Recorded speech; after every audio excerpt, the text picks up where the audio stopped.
আসসালামু আলাইকুম সম্মানিত ইউটিউবার্স। আমাদের সামনে একটা সিলিং ফ্যান যখন কাস্টমার নিয়ে আসে, তো এটার সমস্যাটা আমরা কিভাবে আইডেন্টিফাই করব? আমাদের এই সমস্যা কিন্তু অনেক রকম হতে পারে। আমাদের ফ্যানের মধ্যে কি সমস্যাটা হয়েছে, কোথায় থেকে কোথায় পর্যন্ত সমস্যাটা গেছে, কিভাবে ধাপে ধাপে আমরা সামনে আগাবো, সেই প্রক্রিয়াটাই আমি এই ভিডিওর মধ্যে আপনাদেরকে দেখানোর চেষ্টা করব।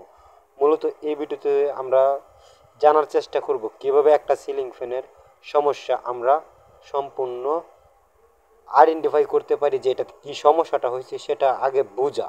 ঠিক আছে, যাদেরকে যাতে আমরা কাস্টমারকে বলতে পারি আপনার ফ্যানের মধ্যে এরকম একটা সমস্যা আছে, আমরা নিজে বুঝে তার পরবর্তীতে কাস্টমারের সাথে যাতে এটা নিয়ে আলোচনা করতে পারি যে আপনার এরকম বিল হতে পারে বা আপনার এরকম এরকম সমস্যা হয়েছে। এখন আমি যদি সমস্যাটা না বুঝি তাহলে কাস্টমারকে আমার তো বোঝানো দরকার আছে।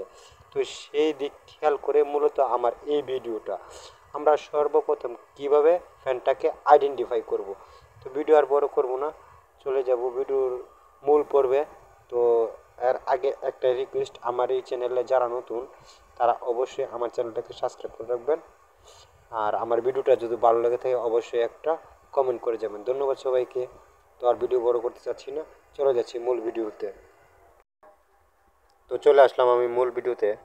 এখানে আমার একটা সিরিজ লাইন, আর এই হাতে আমি একটা সিরিজ লাইন এসি কোড নিয়ে নিলাম।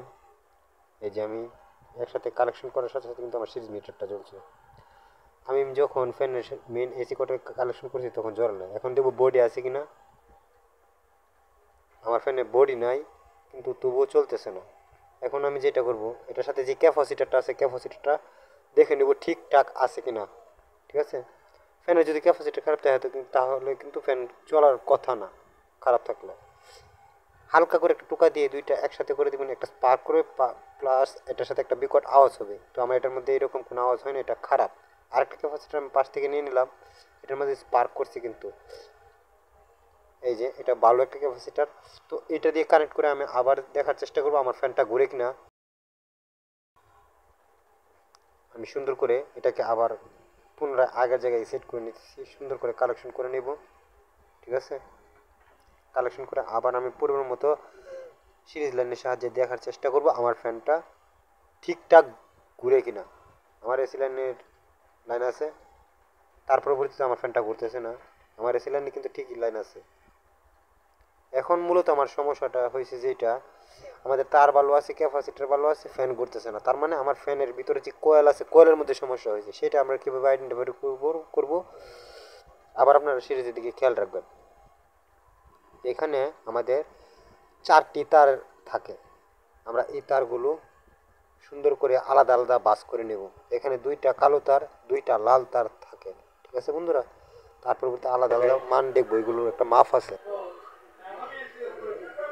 একটু খেয়াল করলে দেখবেন এখানে 2টা আমার কালো তার আর এই 2টা আমার লাল তার। লালটা অবশ্য রানিং কোয়েলের, এটা হচ্ছে লাল কোয়েলের প্রথম মাথা আর এটা হচ্ছে শেষ মাথা। আবার এটা কালো স্টার্নিং কোয়েলের প্রথম মাথা, এটা শেষ মাথা। এটা তার মানে এটা হচ্ছে আমাদের এক কোয়েল আর এটা হচ্ছে আমাদের আরেক কোয়েল।